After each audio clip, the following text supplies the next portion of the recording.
साधु साधु साधु। नमो तस्स भगवतो अरहतो सम्मा सम्बुद्दस्स। नमो तस्स भगवतो अरहतो सम्मा सम्बुद्दस्स। नमो तस्स भगवतो अरहतो सम्मा सम्बुद्दस्स। साधु साधु साधु। हम लोग भगवान बुद्ध ने बताए हुए अनुशासन के अनुसार ब्रह्म विहार के बारे में धर्मोपदेश सीख रहे हैं, भगवान की देशनाओं को देख रहे हैं। तो ब्रह्म विहार में मैत्री ब्रह्म विहार, इसके बारे में हम लोगों ने डिटेल्स में जानकारी देखी है ना। मैं थोड़ा सा परिचय बताऊंगा कि हम लोगों ने अभी तक क्या देखा है, ठीक है। तो मैत्री ब्रह्म विहार की भावना करने के लिए सबसे पहले दो चीज़ों को ज्ञान होना बहुत ज़रूरी है। कौन कौन सा है? मैत्री के शुभ परिणाम, हाँ, मैत्री के दुष्परिणाम, आनिसंस और आदिनाम। हाँ, सबसे पहले कि मैत्री भावना करने के लिए मैत्री भावना के शुभ परिणाम आप लोगों को पता होने चाहिए। ओके, उसके आनिसंस पता होने चाहिए। मैत्री चित्त होने से हमें क्या मिलता है, और जहाँ मैत्री चित्त नहीं होता है, जहाँ दुर्भावना होती है, दुष्ट भाव होता है, और जहाँ पर क्रोध करने का भाव, वैर करने का भाव रहता है, जागता है, और भी तरीके से कोई घृणा करते हैं वेद में, तो जहाँ मैत्री नहीं तो ये बात होती है। तो वो होने से हमें क्या मिलता है, इसके बारे में जानना जरूरी है, ठीक है। जब ये दो चीज़ों का ज्ञान होता है तब व्यक्ति के भीतर आता है और ब्रह्म विहार की भावना करने का मन जागता है। ओके, तो लेकिन इसकी भावना करने के लिए और भी मैंने कुछ बातें बताई थी। मैत्री भावना वही व्यक्ति कर सकता है जो व्यक्ति सम्यक दृष्टिवान है। ओके, जिसके पास में सम्यक दृष्टि नहीं है वो व्यक्ति ब्रह्म विहार की भावना नहीं कर सकता है। ओके, गलत रास्ते पड़ा हुआ आदमी ब्रह्म विहार की भावना नहीं कर सकता है। ओके, और कम से कम लौकिक स्तर की भी सम्यक दृष्टि रही तब भी वो थोड़ा बहुत क्यों ना हो मैत्री भावना कर सकता है। लेकिन वो भी नहीं होता है तो मैत्री भावना नहीं कर सकता है। जनरली संसार के प्राणी दो प्रकार के दृष्टियों में ज़्यादा उलझे रहते हैं, या तो शाश्वत दृष्टि को लेकर या उच्छेद दृष्टि को लेकर। ओके, तो शाश्वत दृष्टि के अंतर्गत आने वाली मिथ्या दृष्टि भी होती है ना। तो शाश्वत दृष्टि में वो समझते हैं कि ऐसा कुछ लोक है या ऐसे कुछ है जिससे कि वो नित्य ध्रुव शाश्वत कुछ रहता है। ओके, जो हमेशा रहता है। तो इस संसार में ऐसा कुछ है नहीं है, लेकिन उस दृष्टि से भी व्यक्ति गलत रास्ते पर जाता है। मिथ्या दृष्टि लोगों से संपर्क में होने से उसको पता ही नहीं चलता कि किस तरीके से मैत्री भावना करनी चाहिए।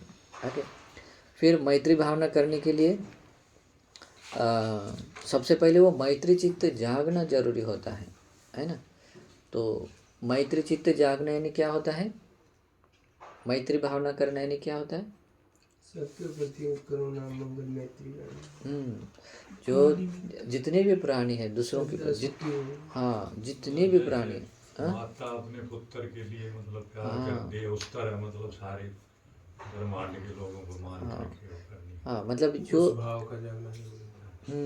मतलब ऐसी भावना जो बाहर के जितने भी संसार के प्राणी हैं, मतलब जहाँ से नन्हे प्राणी से लेकर बड़े से बड़े प्राणी तक सब कुछ है ना। जैसे करणी मित्र सूत्र में भी हम बोलते हैं ना कि जैसे कि बहुत छोटा से छोटा प्राणी क्यों ना हो, वो थोड़ा सा उससे मतलब अणु मात्र में भी क्यों ना हो, थोड़ा सा उसकी थोड़ा सा बड़ा क्यों ना, स्थूल मात्रा में भी क्यों ना, चाहे जैसा भी क्यों ना हो, सबके प्रति हमारे मैत्री समान होने चाहिए, है ना। तो और उसमें ये कंक्लूजन आ जाता है जब इस तरह की मैत्री भावना, जब मैत्री चित्त का लाभ कर लेते हैं, भाई मैत्री चित्त का लाभ कैसे किया जाता है इसको मैंने बिल्कुल स्टेप बाय स्टेप आप लोगों को बताया है ना। कैसे मैत्री भावना को बढ़ाना होता है, पहले अपने बारे में बढ़ाने से, है ना, फिर उसके बाद में क्रमशः अपने आचार्य उपाध्याय आदि लेकर कैसे मैत्री भावना बढ़ानी है। फिर इस तरह की मैत्री भावना बढ़ाते समय कहीं कोई बाधा आती है, कोई अटकाव आ जाता है, आदमी कोई उब जाता है, तो उसको भी दूर करने के और भी तरीके मैंने बताए हैं।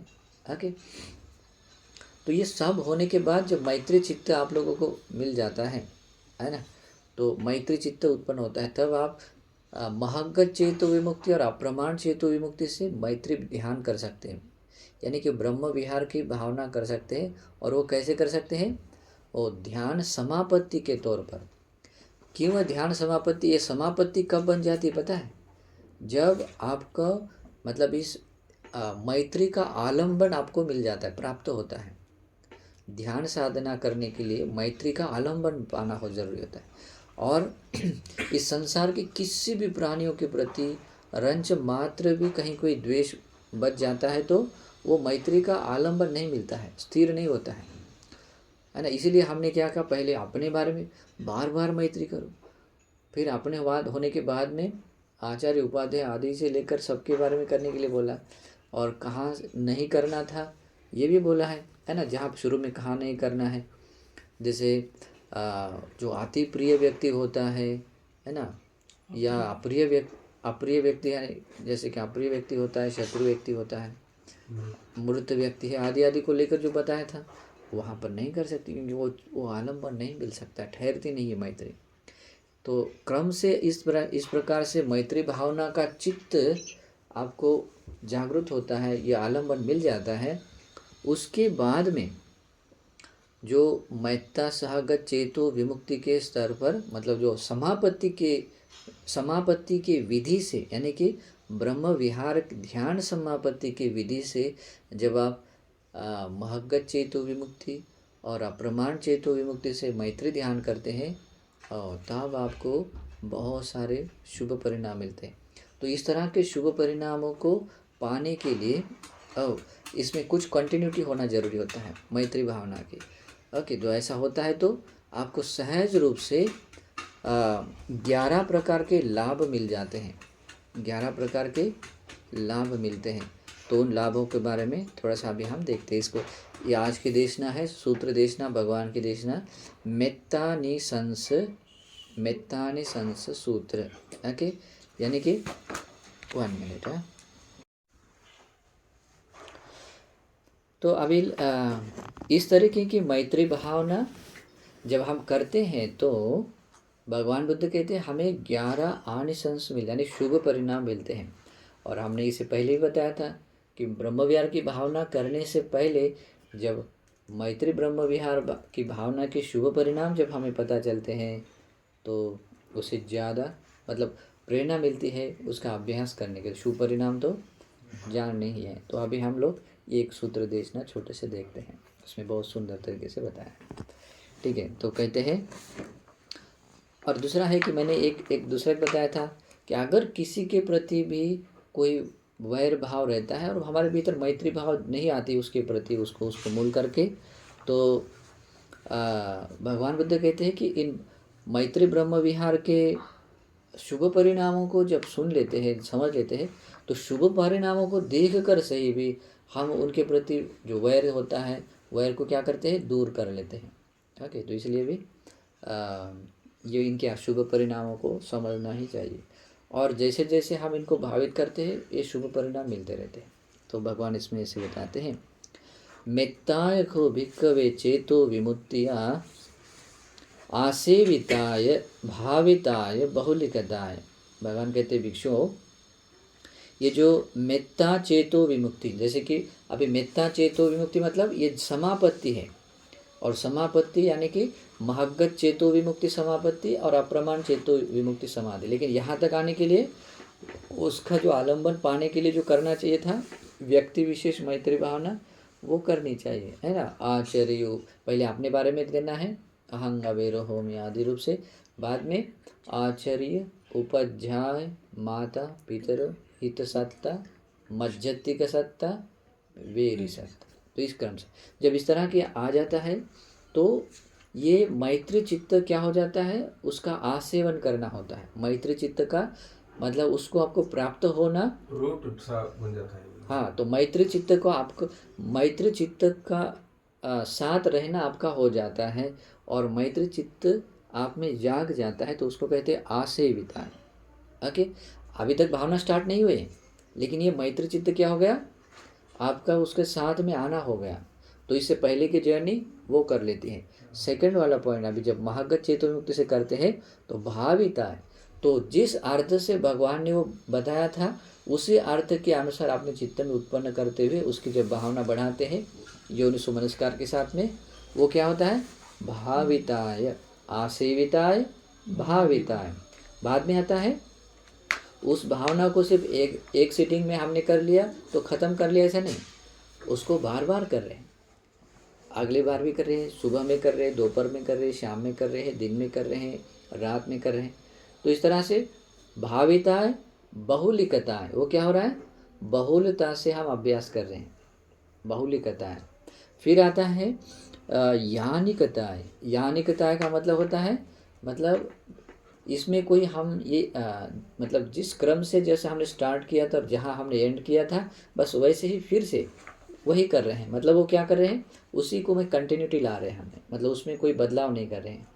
तो बिना उसको बदलाव किए एक रूटीन के साथ में उसकी भावना को निरंतरता के साथ बनाए रख रहे हैं। उसका मतलब क्या होता है, यानिकता है, जैसे यान चलता है वैसे।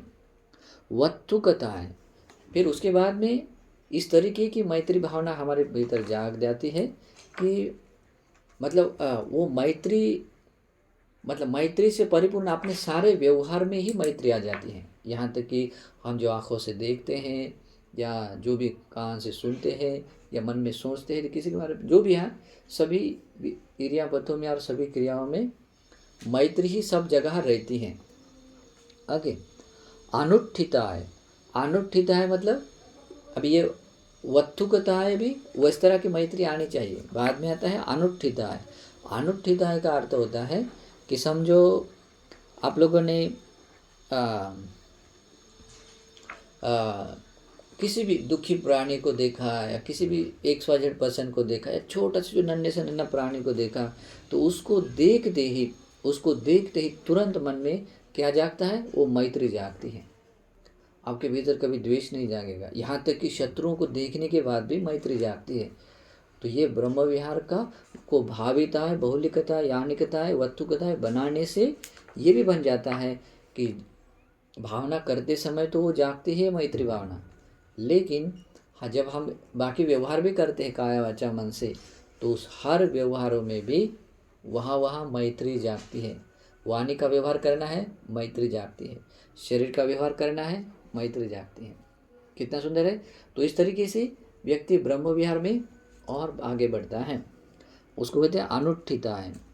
परिचिता है। परिचिता है का मतलब बहुत अच्छे तरीके से मतलब ज्ञात होता है, मतलब मैत्री भावना किस जगह पर होनी चाहिए और कैसे होती है उसको परिपूर्ण रूप से उसको समझ में आता है।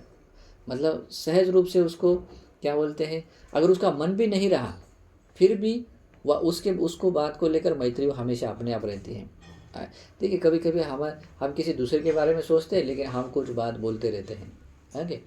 तो वैसा है ना, जब बहुत अच्छे तरीके से परिचित हो जाता है तो हम जैसे कि नींद से भी जगा देंगे तो अभी इंटेंशन मतलब ऐसा कुछ जगाने की ज़रूरत नहीं पड़ती, वो स्वभाव से ही मैत्री रहती है। तो उसको क्या कहते हैं, और परिचित है। बहुत अच्छे तरीके से मैत्री भावना परिचित हो गई और इसको करना आना चाहिए। आगे फिर उसके बाद में आता है सुसमारद्धाय। सुसमारद्धाय मतलब बहुत अच्छे तरीके से हमने उसकी भावनाओं को मतलब बढ़ाया होता है। बहुत अच्छे तरीके से मतलब भगवान बुद्ध ने जिस तरीके से बताया, जैसे महगत चेतो विमुक्ति, अप्रमाण चेतो विमुक्ति, और वो पाने के लिए भी पहला वाला बेस, वो पूरी तरीके से वैसा ही हमने उसको भावित कर लिया है ना। और आरब्ध होने का अर्थ ये भी होता है कि कोई भी काम करने से फ्रंट में उसके स्टार्टिंग में मैत्री रहती है। तो जब ऐसा हमारे व्यवहारों में ये मैत्री भावना आ जाती है तो हम मैत्री ब्रह्म विहार की भावना करने वाले। तो भगवान कहते हैं एकादशानि संसा पाटिकंखा, उस व्यक्ति को 11 प्रकार के लाभ मिलते हैं और लाभ मिलने की मतलब आशा कर सकते हैं, आशा करनी चाहिए। तो कौन से है? भगवान कहते हैं सुखं सुपति। सुखं सुपति इसका मतलब होता है बहुत ही सुख से उसको नींद आती है। ओके, सुखं सुपति जनरली हमेशा वो अभी स्टार्टिंग की नींद से नहीं होती। अभी हम जाग रहे हैं तो हमारा जागना, जागते हुए रहना भी वो क्या है? सुख के साथ होता है, तो उसको कहते हैं सुखं सुपति। ओके, सुखं सुपति यानी कि वो तो सोने के बारे में बताएगा कि उसको उसकी नींद बहुत अच्छी आती है, मतलब सुख से वो सोता है। लेकिन वो दिन का समय भी बिताता है तो वो समय भी कैसा रहता है? हाँ, सुख से वो अपना दिन समय बिताता है। सुखं पटिभुज्यति यानी कि नींद से जागता हुआ भी बहुत सुख से जाता है, यानी कि उसकी नींद कंप्लीट रहती है, मतलब उसको ऐसा भारी, ऐसा तंद्रा जैसा या ऐसा कुछ अलग जैसा डिप्रेशन जैसा नहीं लगता, सुख से वो जागता है। उसके बाद में आता है न पापकं सुपिनं पश्यति, वो व्यक्ति बुरे स्वप्न, जिसमें पापी स्वप्न का मतलब होता है जो आपको डरावना सपना है या बुरे सपने हैं वो नहीं देखता है। ओके, बुरे सपने नहीं आते हैं। वो व्यक्ति बहुत अच्छी तरीके से मतलब नींद, ऐसी गहरी नींद में रहता है, सुख से सोता है, सुख से जागता है, लेकिन उस नींद में कोई बुरा सपना नहीं। कभी अच्छा सपना आ सकता है, कभी कभी कुछ अच्छे कर्मों से अच्छा कुछ होने वाला है तो अच्छा सपना आता है, लेकिन बुरे सपना उसको कभी भी नहीं आता है। ओके, फिर उसके कहते हैं मनुष्यानं प्रियो होती, वो व्यक्ति मनुष्यों को प्रिय लगने वाला होता है। देखिए हम इतने लोग हैं तो इतने लोगों को तो भी वो पर्सन प्रिय लगने लगता ही है, लेकिन ये बहुत सारी प्रजा है जो एक समय भी किसी को बार मिल जाती है तो उसको भी वो आदमी प्रिय लगता है, चाहे जैसा भी हो, दिखने में कैसा भी हो, लेकिन वो कैसा लगता है? प्रिय लगता है। और ये किस बात का स्वभाव है? मैत्री भावना को इस तरीके से ये करने से आसेविताय, भाविताय, बहुलिकताय, यानिकताय, वत्तुकताय, अनुष्ठिताय, परिचिताय, सुसमारद्धाय, है ना। ये इतने सारे ये हैं 8 उसके पाठ है। तो ये आप लोगों को पूरा कंठस्थ होना चाहिए, सूत्र भी कंठस्थ होना चाहिए, ठीक है। जब इस तरह की से ब्रह्म विहार की भावना हम करते हैं, है ना, जैसे किसी एकांत जगह पर जाकर, विवेक जन्य जगह पर जाकर उसकी भावना करते हैं तो ये शुभ परिणाम मिलते हैं। मनुष्यानं प्रियो होती, अमनुष्यानं प्रियो होती, अमनुष्यों को भी वो व्यक्ति मतलब प्रिय लगने लगता है। अमनुष्य कहते हैं ये जो निचले स्तर, जैसे देवताओं में भी जो बाकी निचले स्तर के देवता होते हैं उनको भी अमनुष्य शब्द कहा जाता है। लेकिन जैसे भूमंडल का एक देवता है, वृक्ष देवता है, नाग देवता है, यक्ष देवता है और प्रेत देवता है, असुर है ना, गरुड़ है और निरय लोक के प्राणी है, इन सब को क्या कहते हैं? अमनुष्य कहते हैं। जनरली तिरछान शब्दों को अमनुष्य नहीं कहते हैं, जैसे कि भूत प्रेत आदि से लेकर जो आते हैं उनको अमनुष्य कहते हैं, ठीक है। तो उन लोगों को भी वो व्यक्ति बहुत प्रिय लगने लगता है। कौन व्यक्ति? जिस व्यक्ति ने मैत्री ब्रह्म विहार की भावना की है ना। तो ये कितना सुंदर है। तो मैत्री ब्रह्म विहार अगर होता है तो उन लोगों से भी उस व्यक्ति को कोई दिक्कत नहीं, कोई परेशानी नहीं, ओके, कोई दुख नहीं मिलता है। फिर बाद में आता है देवता रक्षन्ति। देवता रक्षन्ति मतलब देवता लोग रक्षा करते हैं, है ना। तो चातु महाराज्य देवताओं से लेकर और परनिमित वशवर्ती देवता लोग तक, कामावचर देवताओं के सभी देवता आप लोगों की रक्षा करते हैं। और इतना ही नहीं है, ब्रह्मलोक के ब्रह्म देवता भी आप लोगों की रक्षा करते हैं, धर्म से रक्षा करते हैं, ओके। और समझिए अगर आप लोगों की जीवन की रक्षा के लिए देवता लोग अगर सोचते हैं, अगर ब्रह्म देवता अगर आपकी रक्षा के लिए विचार कर रहे हैं तो इससे बढ़कर और कुछ उपलब्धि है क्या? आप लोगों के जीवन में कोई दिक्कत नहीं आएगी, कठिनाई नहीं आएगी, ओके। तो इस कारण से भगवान बुद्ध कहते हैं कि देवता रखंती, ये ब्रह्म विहार की भावना का ये स्वाभाविक स्वभाव आता है। ओके। और कौन सा नंबर था गुरु जी, ये देवता रखेंगे? छठा नंबर। फिर उसके बाद में आता है नास अग्नि व विसंग व सत्संग व कमति। नास अग्नि व विसंग व सत्संग व कमति। आग विष और हथियार का कोई असर हाँ। नहीं होता उस पे। और इस तरह की मैत्री भावना करते हैं तो अगर कोई व्यक्ति जलाना चाहता है तो जलाना चाहता है तो वो आग से जलता नहीं है। ओके। लेकिन उस समय मैत्री चित्त होना चाहिए। एक मिनट, इसका फिर से फोन आया है, 2-4 मिनट ले लेते हैं, ठीक है। तो मैत्री भावना करने से अग्नि का भी प्रभाव नहीं होता है, विष का भी उसको प्रभाव नहीं होता है। पुराने ज़माने में भी ऐसा बहुत ऐसी घटनाएं हुई है कि किसी लोगों ने विष भी दिया होता है लेकिन वो बच जाता है, जो मैत्री भावना करने वाले। जैसे वो सामावती का देखिए, वो मागंडिया ने क्या किया था, सामवती नहीं, उसका दूसरा उदाहरण है, कौन सा? दूसरी है। नहीं, लेकिन उन्होंने भी सिर पे तेल डाल दिया था, वो उसके शायद सिरी माँ सिर उत्तरा थी क्या? हाँ, उत्तरा हाँ, उत्तरा। मैत्री भावना करती वो मैत्री भावना करने से उसको, हाँ, उसको जो जलता नहीं है, ठीक है। गरम तेल डाल। और यहाँ तक कि शस्त्र का भी मतलब ये प्रभाव नहीं होता है। संकिस थे किया था तो उन पर हाँ, वैसा होता है ना। तलवार मुड़ गई थी उनकी। तो उसके बाद में आता है तुअटंग चित्तंग समाधियति। जो व्यक्ति इस तरीके से मैत्री ब्रह्म विहार की भावना करता है, सहज रूप से उसका चित्त समाधिस्थ होता है, यानी कि प्रथम ध्यान, द्वितीय आदि ध्यान भी उसको मिल सकता है। तो देखिए मैत्री ब्रह्म विहार में कितना लाभ है, ध्यान समाधि भी मिल सकती है। उसके बाद में कहते हैं मुखवन्नो पसीदति। मुखवर्ण यानी कि अपना मुखवर्ण बहुत प्रसन्न लगता है, मतलब ऐसा ये नहीं होता है कि मतलब काला को गोरा नहीं हो जाता है। हाँ, प्रसन्न, चेहरे चमक आती है। चमक तो समझ कैसा भी हो, प्रसन्न होता है, लेकिन कम से कम वो प्रसन्न दिखता है, देखने के बाद में वो मन में प्रसन्नता आने वाला जैसा, वैसा मुख प्रसन्न होता है, ठीक है। असम्मूढ़ो कालं करोति, और वो कभी भी बेहोशी में मरता नहीं है, होश के साथ में ही अपना देह छोड़ता है। कितना सुंदर लाभ है उसको, चाहे कैसा भी हो, बेहोशी में वो कभी नहीं मरता है। और उत्तरी अपटि विज्जंतो ब्रह्मलोकोपगो होती। ओके। और भगवान बुद्ध कहते हैं अगर उसने मार्गफल का लाभ नहीं पाया है तो ब्रह्मलोक में 100% वो जन्म लेता है ना। तो ये 11 प्रकार